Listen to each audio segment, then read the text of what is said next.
Late me go across to Abdul Basit. Abdul Basit, किसी भी तरह से डिस्क्रिमिनेशन नहीं है, कह रहे हैं तुहीन सिन्हा, उनका कहना है जो तहसीन पूनावाला बात कर रहे हैं कि हिंदूज के खिलाफ डिस्क्रिमिनेशन है, this proves that this is not discriminatory against any one religion, it is just a law to give hope to those who are persecuted is what the BJP is saying. क्या जवाब देंगे अपने?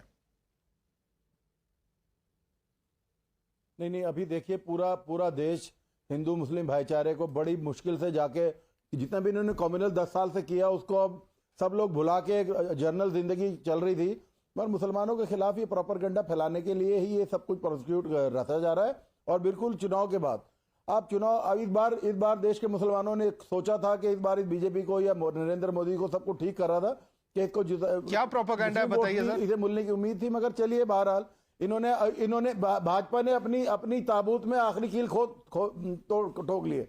इसके बाद इनका भाजपा का देश में कोई चाहने वाला नहीं होगा। अब्दुल बसीत जी, फैलाएं। अब्दुल बसीत जी, आप कह रहे हैं कि मुसलमानों के खिलाफ प्रोपेगेंडा, क्या प्रोपेगेंडा बताइए। प्रोपेगेंडा बेसिक आप क्या ये सब मुसलमान देश का समझ चुका है, इतना बहलाने फुसलाने की जरूरत नहीं है। सरकार पूरी तरीके से विफल हो चुकी है। अब ये नया चुनाव से जस्ट पहले अगर ये लाए हैं तो चुनाव मतलब शेम है ऐसी सरकार पर, मतलब लानत है ऐसी सरकार पर जो इस तरीके से देश को बरगलाने की और भटकाने की कोशिश कर रहे हैं। इन्हें पता है कि हम लोग 2024 में बिल्कुल जा रहे हैं, तो इन्होंने एक नया एक पासा फेंका है कि देखे इस पासे को फेंक के इसका क्या रिजल्ट आएगा। Okay, Yuvraj Pokhara, I want Yuvraj to respond to the specific point that is being made by Abdul Basit. It's some kind of attempt at polarizing and he says at an anti-Muslim agenda. Those are the words that he has used. Please respond to him. Good evening, Madhav. I'm sorry, but I failed to find any logical and cogent point in what the previous spokesperson uttered.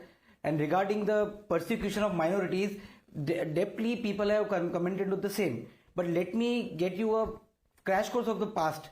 On 15th August 1947, on the very famous speech, Trees with Destiny, Honorable then PM Nehruji said, "Our heart goes with our brothers and sisters who are not with us to celebrate the freedom, who are on the other side of the fence. They are with us, we'll be with them, and we will never forget them." This is what Nehruji said, period.